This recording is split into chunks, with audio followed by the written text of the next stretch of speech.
sikundikani.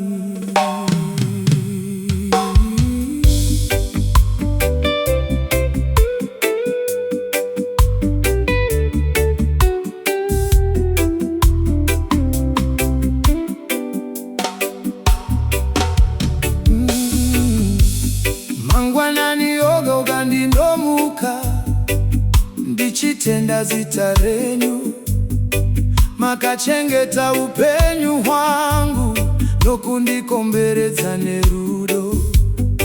Kana nzira dzikaoma mberi handichachizva ndinowana ruoko rwenyu runonditungamirira.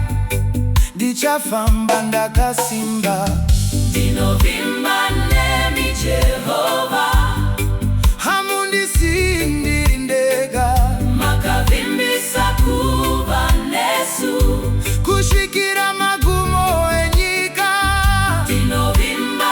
Ndinovimba moyo wangu wakazorora, muri dombo randinomira musingazununguki nokusingaperi.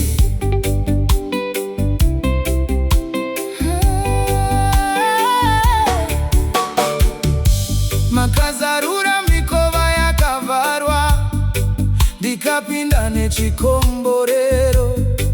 Makandisimudza kubva pasi ndikafamba nerufaro. kana vanhu Vakandi